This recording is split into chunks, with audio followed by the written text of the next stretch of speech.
So the final thing for us to look at in terms of building resilience through mindfulness is what are some of the resources that you can access that will actually help you feel more resilient. So there are some courses that we run here at Western Sydney that you can enroll through My Health Learning. There's the Building Resilience course, so it's a 3-hour course, and we give you lots of tools and resources and talk you through how you can use them to raise your awareness about your resilience level, your stress signature, your triggers, things like that, and how you can manage them. And you walk away with a resilience development plan to continue working with from that point onward. There's also a manager version. So we want all managers to attend the Building Resilience for general staff. And then we have a separate workshop for them after that that helps them develop their skills to build resilience across the entire team. So you can learn about those more on My Health Learning. And there's something unique that comes with these two courses. We have a Moodle online learning space, kind of a library, if you will. And on that space, we have a discussion and news forum. So every time I find a new tool or new resource or an interesting TED Talk or an app or something like that that I think you would find interesting, all the past participants of the course get an email that shows them this new resource that we have available. There's also a full library of numerous building resilience tools. And each of these tools have links to videos, articles, websites, books, and self-reflection coaching activities and questions. So they're really quite useful, and even more interesting, you could take any of these resources, start working through them, and then take it to your EAP session, or your counselor, or your doctor, or your religious advisor, or whoever you go to for advice, and they will be able to continue that conversation with you. So it's written both for you and for them. And you're more than welcome to share those resources with whomever you like, because this is really about everybody building their resilience. So in addition to that, there's also this really amazing app that you might want to check out. It's called Super Better, and you can find it from your favorite app provider. And so this games designer, Jane McGonigal, created this interesting app called Super Better to help her through a really tough time in her life.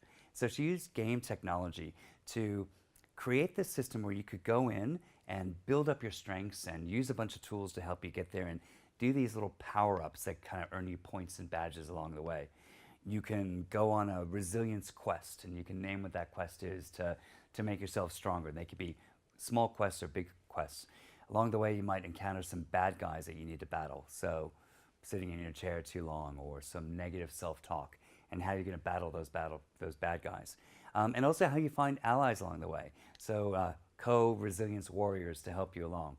So when you get into the app, you can go through all these different settings and create your quests and your power-ups, and there's a bit of a to-do list that you can work with.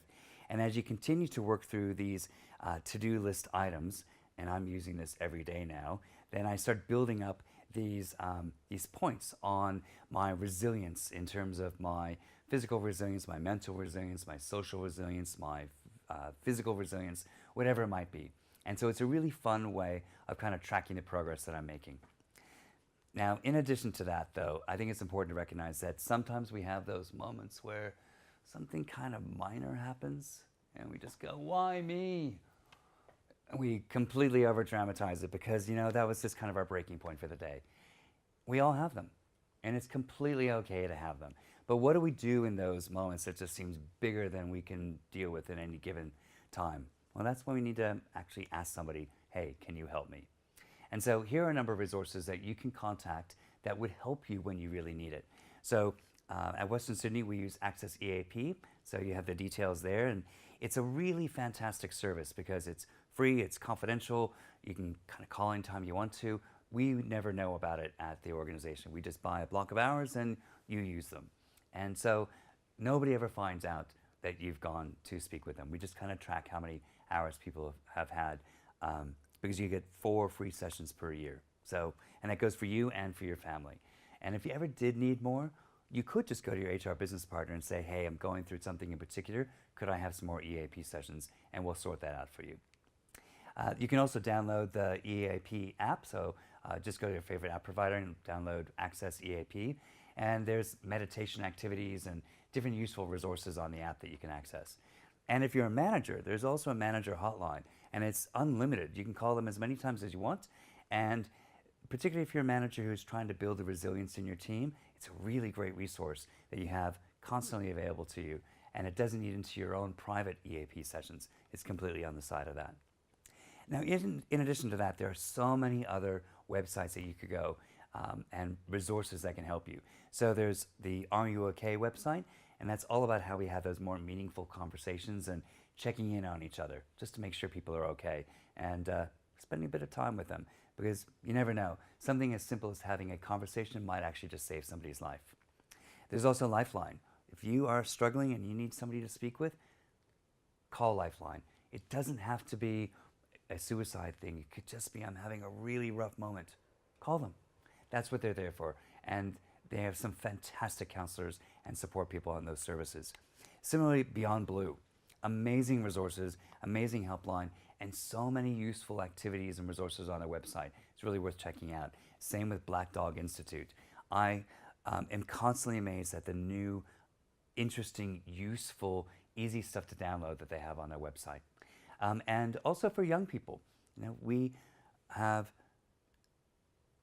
so many interesting things that happen in our lives. But for younger people, sometimes that can be really stressful, a lot of additional pressures for them. And so there's a dedicated space, headspace, with lots of tools and resources just to help younger Australians. So definitely check those out. So that's it from me today. I just want to say thank you for listening to all of these tips and resources, and I really want to make sure that you find at least one thing that you will do today in response to watching these videos. So your call to action is as simple as just checking in with somebody and making sure that they're okay and having a meaningful conversation. Beyond that, you might want to look at some of these resources and book yourself in for a course or check out somebody's website. Most importantly, I'd like you just to have a conversation with somebody about something interesting you found from this video. Point somebody else to this video. Get them to watch it as well, because this might just be the thing that they absolutely need right in this moment, and you could have been the person who helped them. So thank you very much.